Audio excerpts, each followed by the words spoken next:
Imaginen una isla tan extraña que vuelve loco a un hombre.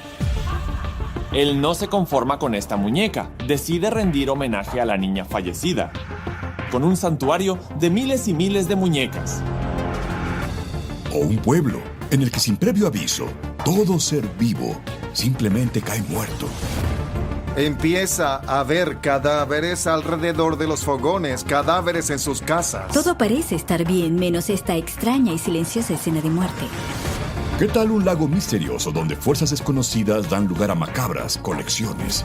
Lo que resulta es completamente inesperado. Esqueletos sobre esqueletos sobre esqueletos. Estos lugares son tan sorprendentes que son realmente increíbles.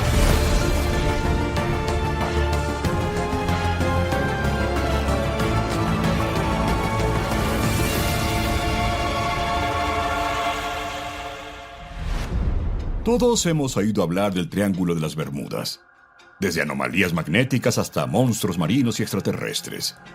Pero ¿podría haber un lugar aún extraño en nuestro propio patio?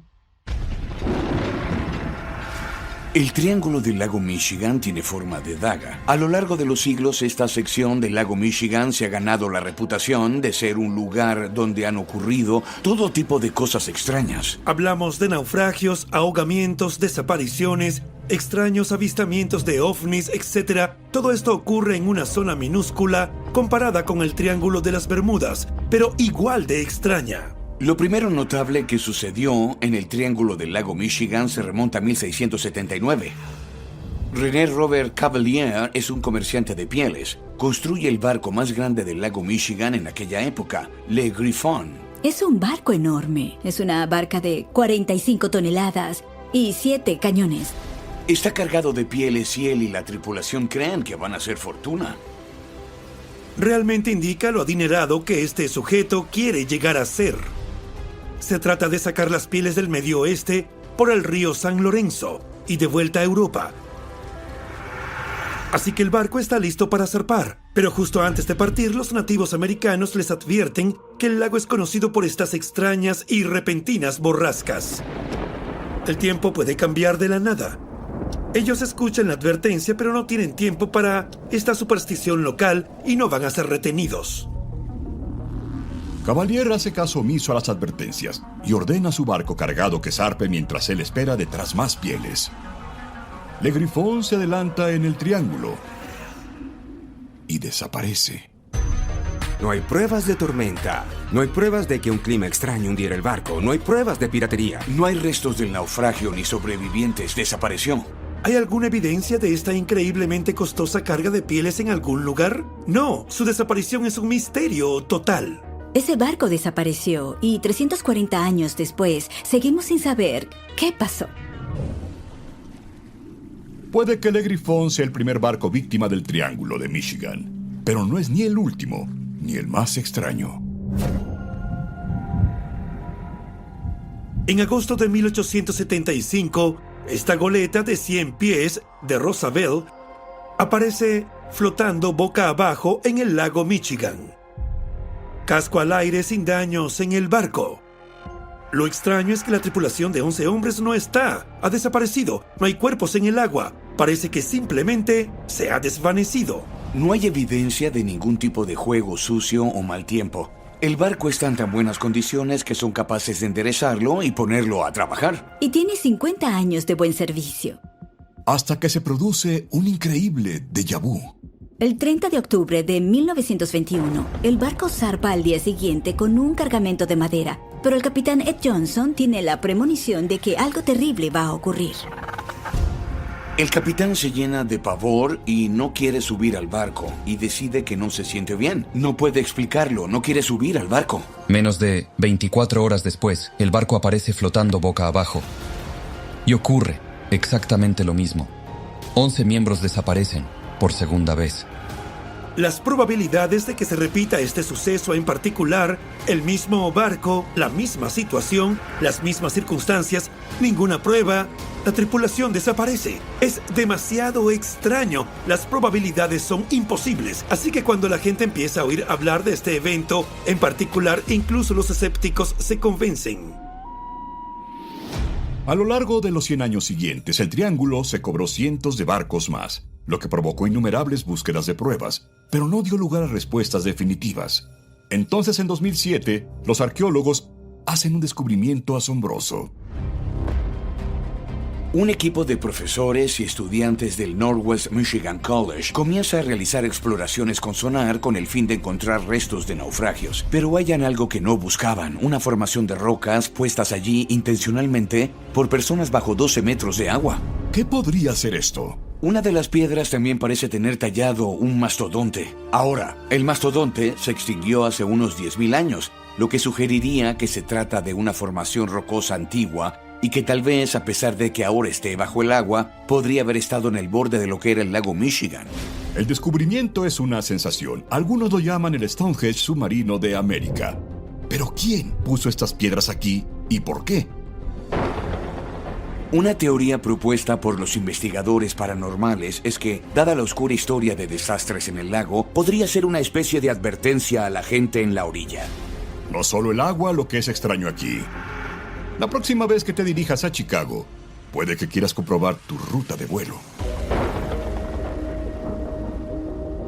El 23 de junio de 1950, el vuelo 2501 de Northwest Orient, con 55 pasajeros y 3 tripulantes, sale de La Guardia rumbo a Minneapolis. Y el tiempo no es muy bueno. Llueve, hay un poco de tormenta. Alrededor de las 11 p.m. el capitán llama y dice: me gustaría descender a 2.500 pies, esencialmente pasar por debajo de la tormenta. No es una petición extraña, es perfectamente natural. Pero en ese momento el DC-4 desaparece completamente del radar. Testigos locales explicaron que habían visto un enorme destello en el cielo nocturno, más o menos a la hora en que esto habría ocurrido. La Guardia Costera sale al lago Michigan para encontrar este avión caído y no hallan nada. Y entonces, las cosas empiezan a aparecer. La ropa de la gente, su equipaje. Es un poco espeluznante. Aparecen cuerpos, partes de esos cuerpos. Lo único que nunca encuentran, el avión. Lo raro es que encontramos el Titanic en el fondo del Océano Atlántico. Esto es solo a 18 metros de profundidad y no pueden hallar un avión a reacción. No hay fuselaje, ni un trozo de ala en ninguna parte. ¿Desapareció? Desde el vuelo 2501, docenas de aviones más han desaparecido aquí. Pero si crees que puedes evitar la atracción del triángulo quedándote en tierra firme, piénsalo otra vez. Stephen Kubacki, estudiante universitario de 23 años del Hope College, practica esquí de fondo cerca de Sugatuk. Un par de horas más tarde, unos motoristas de nieve encuentran su equipo en la nieve. La policía se presenta y llega al lugar. Encuentran huellas que conducen al hielo del lago Michigan, pero luego desaparecen.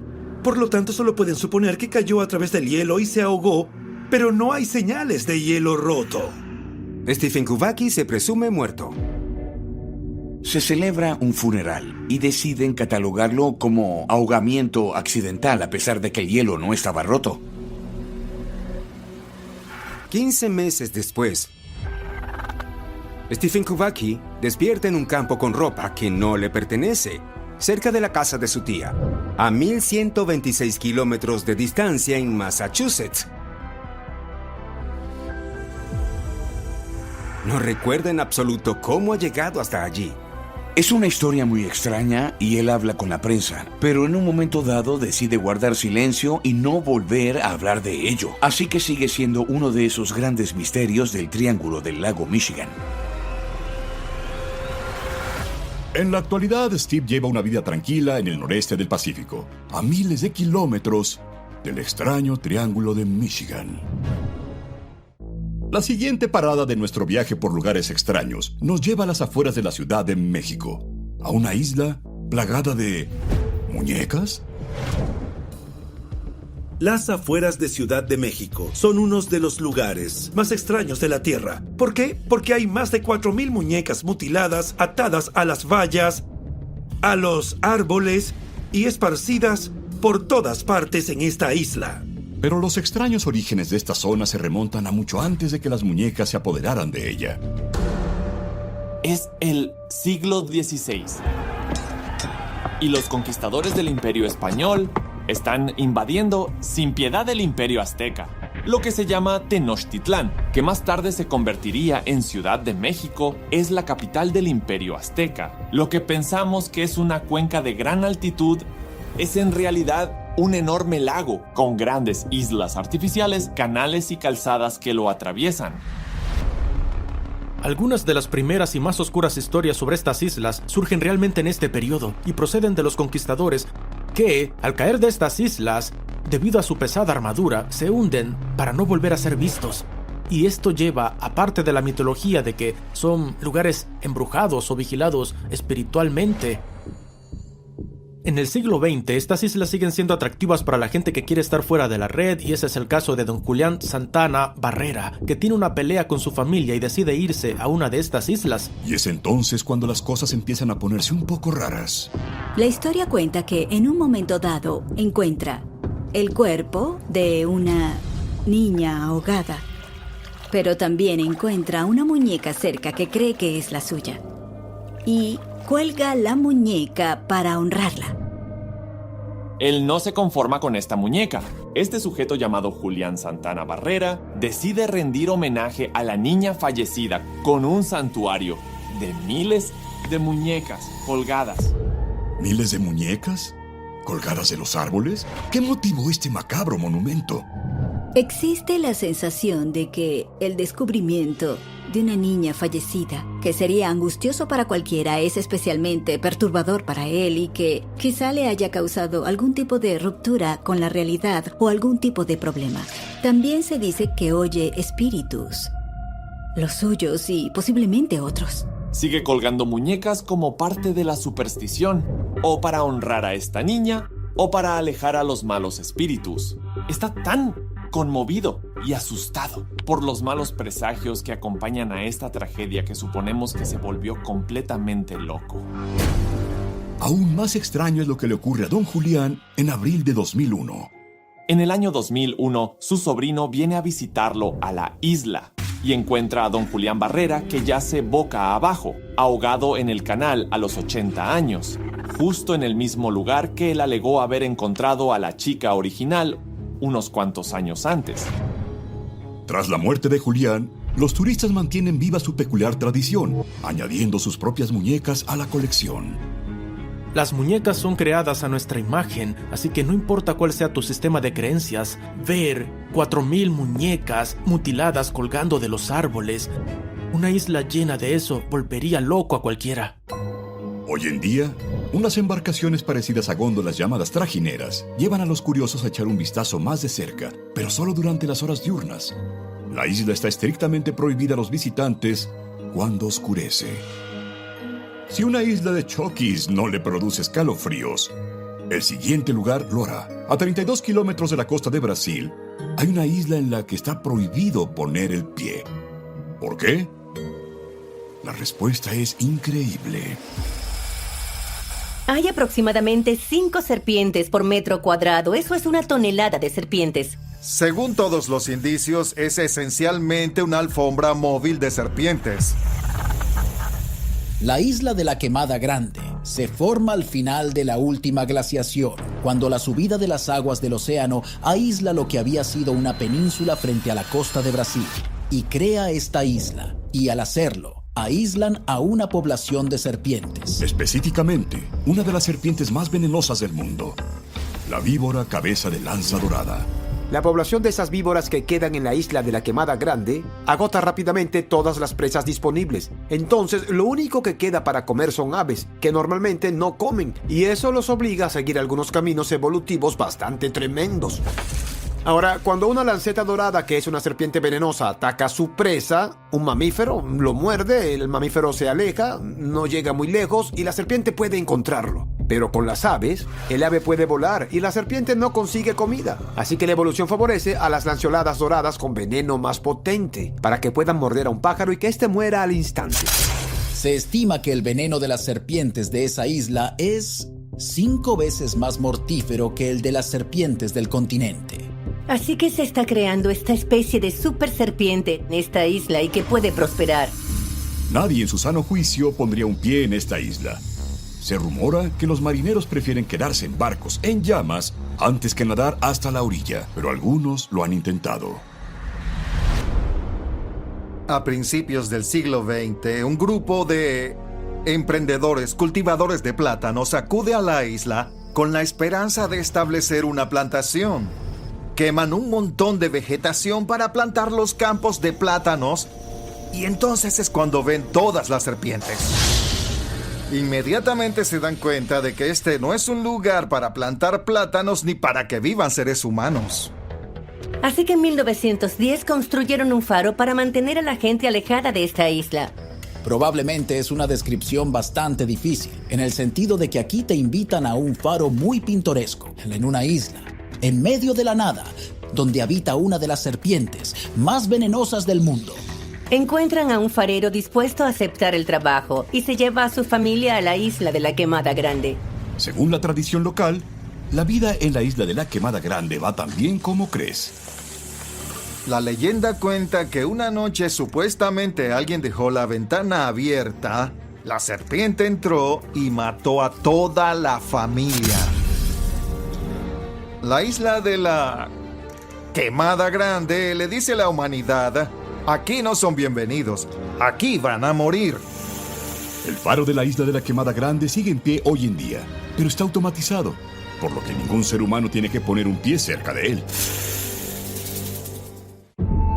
La mayoría de la gente considera las cuevas un lugar divertido, pero los antiguos creían que eran portales que conectaban a los vivos con los muertos. En el caso de una cueva en Nueva Zelanda, puede que los antiguos tuvieran razón. Si observáramos la isla norte de Nueva Zelanda, veríamos colinas onduladas, pastos de ovejas, esencialmente el paisaje del Señor de los Anillos. Sin embargo, justo debajo de la superficie hay una serie de cuevas de piedra caliza, conocidas como las cuevas Waitomo. A la luz del día es encantador, casi acogedor. Pero cuando cae la noche, la cueva de Waitomo adquiere una atmósfera totalmente distinta. Extrañas luces azules de neón, de una en una, empiezan a brillar en las paredes hasta que te encuentras ante millones de ellas. ¿Qué puede explicar este brillo sobrenatural? ¿Se trata de una nueva y extraña fuente de energía? ¿O de algo más siniestro?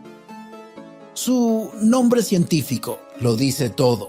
Se les llaman Arachnocampa luminosa.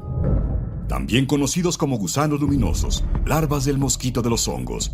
Su bioluminiscencia puede parecer hermosa desde lejos, pero de cerca es cualquier cosa menos eso. Estos combinan sus enzimas en el abdomen para formar una reacción química que crea esta sustancia viscosa teñida de orina con este brillo azul verdoso. Y para alimentarse muy lentamente bajan los tentáculos, si se quiere, de esta sustancia viscosa. Literalmente en la literatura científica se llaman líneas de pesca.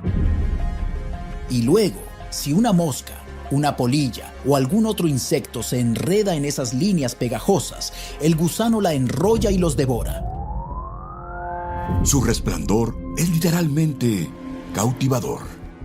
Y tengo que decir que creo que los directores de películas de terror han perdido una gran oportunidad aquí. A menudo se basan en la rutina de la araña gigante y la gran telaraña. Eso no es nada. Imagina una polilla que es arrastrada hasta el techo de la cueva para ser comida viva por un gusano brillante. En realidad, sí que es horripilante. ¿Extraño? Yo diría que sí. Pero si puedes creerlo, esta brillante trampa mortal no es la cueva más extraña que existe. Ese honor pertenece a una cueva asesina en África. Entre Kenia y Uganda hay un volcán llamado Monte Elgon. En la base de esta montaña hay una selva exuberante y verde y la entrada a una gran cueva. Se trata de la cueva Kitum. La boca de la cueva es muy ancha, pero esto es totalmente engañoso porque una vez dentro hay caídas empinadas y techos bajos que hacen que sea muy difícil de navegar. Al entrar en la cueva de Kitum, está garantizado encontrarse con animales salvajes, desde leopardos y hienas hasta búfalos e incluso elefantes.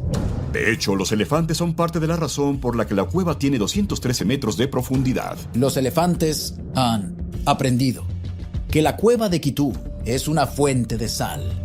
Y durante cientos o incluso miles de años han visitado esa cueva rastrillando sus colmillos contra las paredes, para poder arrancar estas piedras ricas en sal, hasta el punto de haber agrandado la cueva. Pero algo mucho más aterrador que la sal acecha en esta cueva. En 1980, un francés de 57 años visita la cueva y se marcha maravillado por su belleza y grandeza, pero también se lleva algo más. En un par de días comienza a sentirse intensamente enfermo y empieza a notar parálisis facial. En 7 días, empieza a vomitar una especie de bilis negra. Su nariz, oídos y ojos empiezan a sangrar sin control. Así que toma inmediatamente un avión a Nairobi y va a un hospital lo más pronto posible.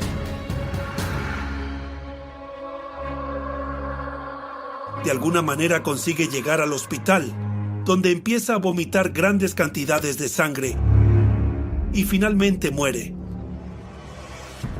Sus devastadores síntomas coinciden con los causados por un virus poco común, aún más mortífero que el ébola, el virus de Marburgo, llamado así por la ciudad alemana donde se encontró por primera vez. Marburgo es una fiebre hemorrágica vírica. De hecho, es uno de los virus más mortíferos conocidos por la humanidad, y en el ejército a menudo se refieren a los virus de Marburgo y ébola como crash and bleed, lo que significa que es un virus tan peligroso y mortal para quienes lo contraen, porque este tiene la capacidad de desangrarte en muy poco tiempo. Los médicos están aterrorizados ante la posibilidad de que se propague. Las autoridades médicas vuelven sobre los pasos del francés y lo conducen de nuevo a la cueva. Los investigadores visitan la cueva, pero no encuentran ninguna pista, no encuentran ningún indicio de virus. Y el rastro se enfría. 7 años más tarde, en 1987, ocurre algo muy parecido. Un niño danés que vive en Kenia muere desangrado misteriosamente. Cuando muere, los científicos rastrean sus movimientos. Descubren que había visitado recientemente la cueva de Kituum. Los síntomas coinciden y las autoridades médicas se quedan perplejas y aterrorizadas ante la posibilidad de una pandemia. Un equipo es enviado a investigar. ¿Podrán averiguar qué está pasando dentro de la cueva de Kituum sin contraer lo que sea que haya dentro de la cueva? Imaginemos este trabajo. Te pones un traje de riesgo biológico para buscar pruebas de la enfermedad más peligrosa conocida por la humanidad dentro de una cueva. Las rocas y las cuevas suelen ser de 2 tipos, súper resbaladizas y súper afiladas. Piensa en lo que podría pasarle a un traje de protección. El riesgo es muy alto estando en este equipo. Y no son solo los expertos científicos los que se juegan la vida. Adicionalmente de recoger estas muestras, los científicos dejan atrás conejillos de indias literales, con la esperanza de que tal vez contraigan este virus. Después de 7 días, el equipo sale ileso de la cueva de Kituum. Este es un escenario de buenas y malas noticias. Por un lado, nadie del equipo ha contraído Marburg. La mala noticia es que no hallaron ninguna prueba de la enfermedad en el interior de la cueva. Durante 20 años, el origen de este virus mortal ha sido un misterio. Hasta 2007, cuando unos mineros cerca de Kituum enferman. La mina de Kitaka se une a la cueva de Kituum, así que ahí de repente lo tenemos. Finalmente, los científicos entran y encuentran una especie de murciélago egipcio cuyos desechos contienen este virus. Resulta que el misterioso asesino de Kituum es caca de murciélago. En las profundidades de la cueva de Kituum hay un dormidero para el murciélago frugívoro egipcio. Parece una especie de osito de peluche volador, pero también es un huésped potencial del virus de Marburgo. Así pues, parece posible que la gente contraiga este mortal virus con tan solo inhalar los excrementos disecados de estos murciélagos. Y puede haber más asesinos dentro de la cueva. Hay muchas incógnitas en la cueva de Kituum. No tenemos ni idea de qué otros virus, bacterias u hongos viven allí que aún no hayamos descubierto en todo este tiempo. Por algo es una cueva misteriosa, que muchos llaman el infierno. Lo creas o no, hay visitas guiadas a Akitum. Pero si planeas una visita, lleva un traje para materiales peligrosos. ¿Creen los fantasmas? Para mí nunca ha sido una pregunta. Mi bisabuelo era un investigador psíquico espiritista y mi padre escribió un libro sobre mediumnidad. Fue lo que me inspiró para escribir el guión de Cazafantasmas. He tenido mis propias experiencias extrañas, pero ninguna se compara con un lugar llamado Louisville, Kentucky, apodado el edificio más embrujado de Estados Unidos. El sanatorio Waverly Hills se construyó en 1910 y es uno de los muchos sanatorios que hay en todo el país, que se ocupa de pacientes que padecen tuberculosis. La tuberculosis es una enfermedad bacteriana, por lo que antes de la invención de los antibióticos, el tratamiento era aislar a las personas. No existe una vacuna eficaz contra el virus de la tuberculosis, por lo que se empiezan a crear sanatorios con el propósito de aislar y esencialmente poner en cuarentena a los enfermos con este virus. Les dan el descanso y el aire fresco que entonces consideraban tratamiento. Dado que la tuberculosis tiene una tasa de mortalidad del 50%, decenas de miles de personas darán su último aliento en el sanatorio Waverly. Algunos días son tan largos en el sanatorio que mueren 6 personas al día. Con estadísticas así, la muerte es una presencia constante. Cuando la gente muere de tuberculosis, el personal transporta los cadáveres por un túnel particular para mantenerlos fuera de la vista de los demás pacientes y de esa forma no bajar la moral. Y a este túnel subterráneo se le da el nombre de conducto de cadáveres o túnel de la muerte. Es un túnel cuesta abajo y tiene unos 460 metros de largo. Esencialmente lleva los cadáveres de la morgue a donde van a ser eliminados. Y por ese túnel pasan miles de cadáveres a lo largo del brote de tuberculosis. Probablemente esto no sorprenda a nadie, pero un hospital abandonado con más de 6,000 cadáveres es la receta perfecta para una casa encantada. La creencia es que hay tanto trauma psicológico atrapado por estas almas muertas que ahora rondan el sanatorio Waverly Hills. La gente que va allí dice haber visto sombras y apariciones. Hay personas que dicen que ven orbes que han presenciado que hay espíritus extraños merodeando e incluso hay informes de que las luces se encienden cuando no hay electricidad en el edificio. Pero eso es solo una pequeña muestra de los fantasmas del sanatorio. Dependiendo de lo que te guste, la habitación 502 es el lugar que querrás visitar o evitar como la peste.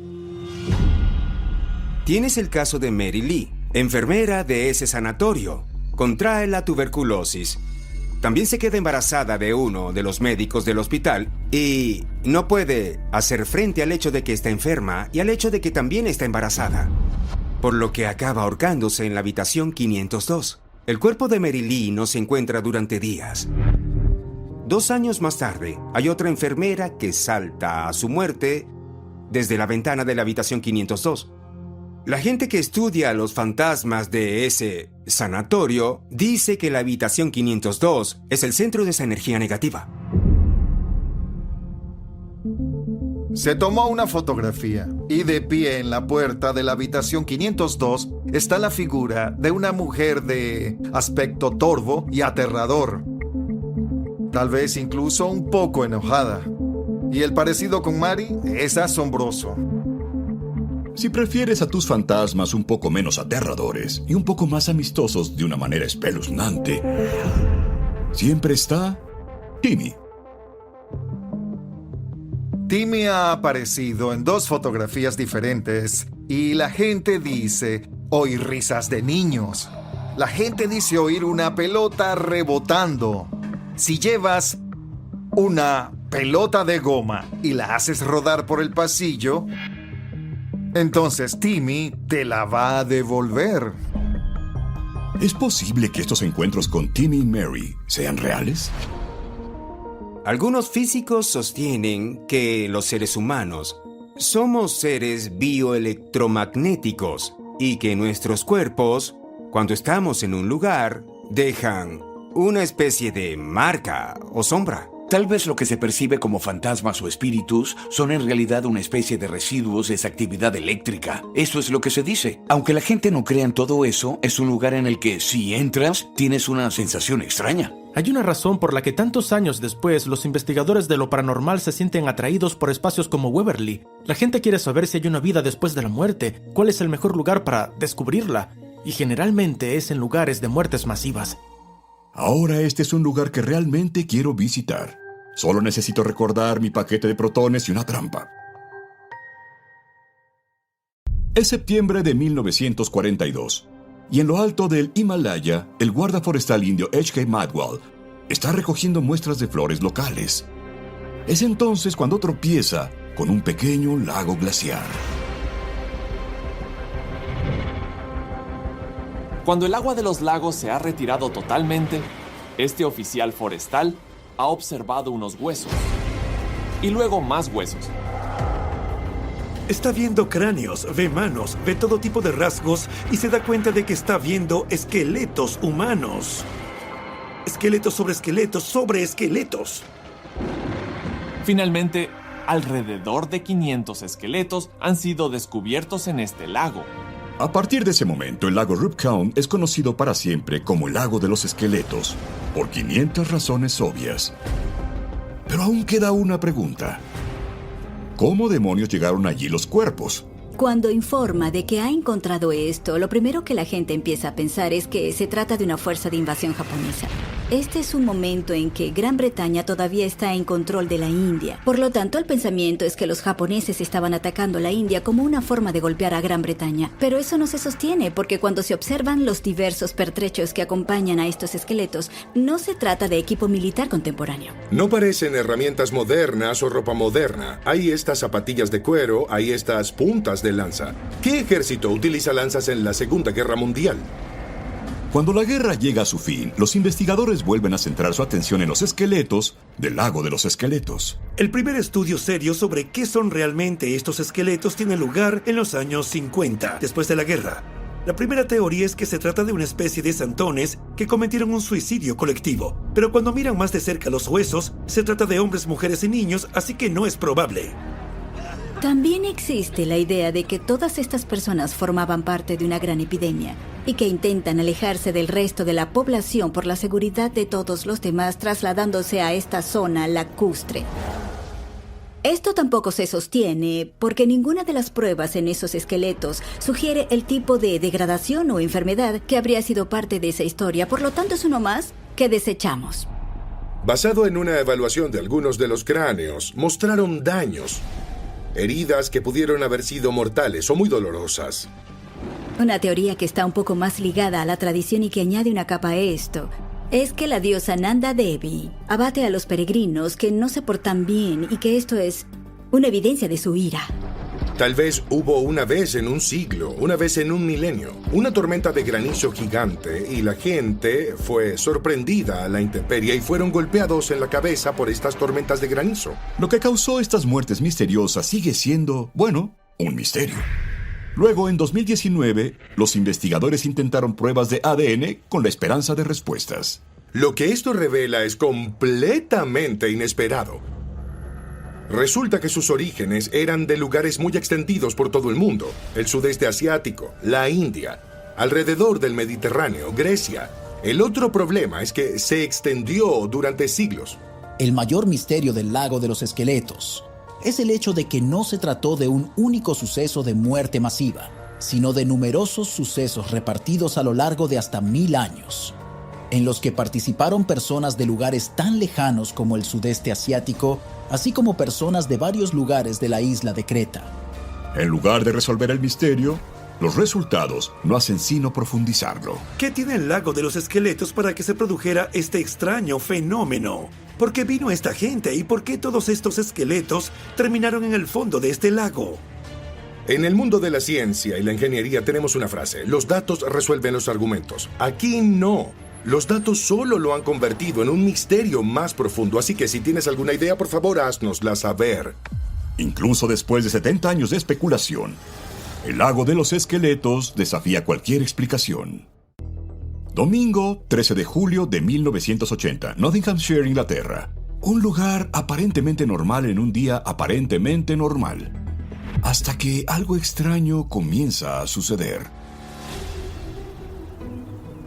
Este domingo en particular se celebra un concurso de bandas de música. Esta es una comunidad minera, así que hay cientos de personas allí. Familias haciendo picnics, pasando el rato con los demás. Es una reunión alegre. Y de repente, algunos de los jóvenes empiezan a sentirse mal y a desmayarse. Al principio son 1 o 2 niños, pero luego la cosa va en aumento. Son hombres, mujeres y niños, desmayándose a la vez. La gente empieza a caer allí mismo, en el campo. 4, 5, 6 personas caen al suelo y esto empieza a suceder cada vez más. Nadie entiende realmente lo que está pasando, pero la gente sigue desmayándose por todas partes. ¿Qué podría estar causando estos desmayos? 300 personas se desmayan en total y 259 de ellas tienen que ir a los hospitales. Los síntomas son casi tan extraños como el propio desmayo: vómitos, dolor de garganta, ojos irritados. Algunos niños dicen que no sienten los huesos. Incluso se describen parálisis. Alrededor de la 1 p.m., la gente dejó de colapsar, casi tan repentinamente como empezaron. Los lugareños aterrorizados quieren saber por qué. Una teoría es que había pesticidas en uso que podrían haber causado que la gente se desmayara por inhalar los vapores de estos químicos. Otra teoría tiene que ver con el hecho de que Nottinghamshire es una antigua zona minera y hay muchas minas abandonadas. Estas minas a veces contienen gases que pueden escapar y hacer que la gente se sienta mal y se desmaye. Otra teoría era que tenía algo que ver con los retretes portátiles que había en el campo. Quizá una mezcla de productos de limpieza creó algún gas tóxico que hizo que la gente se desmayara. La gente se vio afectada en todo el campo, no solo cerca de los aseos. Así que eso tampoco tiene sentido. Aún más extraño, solo sucede una vez. ¿Hay algo en el propio campo que tenga la culpa? Aún no saben qué ha pasado y no hay una respuesta real y convincente. Nuestro extraño lugar final está junto a un hermoso lago, uno que esconde un secreto mortal. Es un día bastante normal para este joven camerunés que va en bicicleta desde su pueblo hasta el pueblo vecino de Nios. Pues bien, va por la carretera con su carreta detrás y se encuentra con un antílope muerto justo en medio de la carretera. Genial, piensa, eso es carne gratis para alimentar a mi familia. Lo ata a su carreta, continúa su camino y se encuentra con otro antílope muerto. Y luego ratas muertas y vacas muertas y todo tipo de ganado está muerto a su alrededor y esto no se ve nada bien. Y a medida que se acerca al pueblo se da cuenta de que está extrañamente silencioso.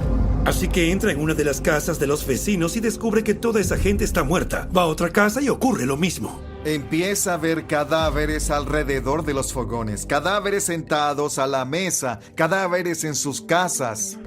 Va en bicicleta hasta el lago Nios, que da nombre al pueblo, y encuentra cientos de cadáveres tendidos a orillas del lago. Más extraño aún, no hay moscas zumbando alrededor. Han desaparecido. Los edificios están intactos, todo parece estar bien, salvo esta extraña y silenciosa escena de muerte. Lo que hay aquí son 1.700 personas muertas, miles de cabezas de ganado muertas. No queda nada vivo, e incluso los pequeños insectos que se alimentan de los muertos ni siquiera están presentes. Todo ha muerto. ¿Qué te imaginas que está pasando aquí? ¿Se ha probado algún tipo de arma nueva que no deja rastro, pero que mata a todos los seres vivos? Es material de ciencia ficción. Científicos de África, Estados Unidos y Francia son enviados a investigar. ¿Qué podría causar semejante mortandad?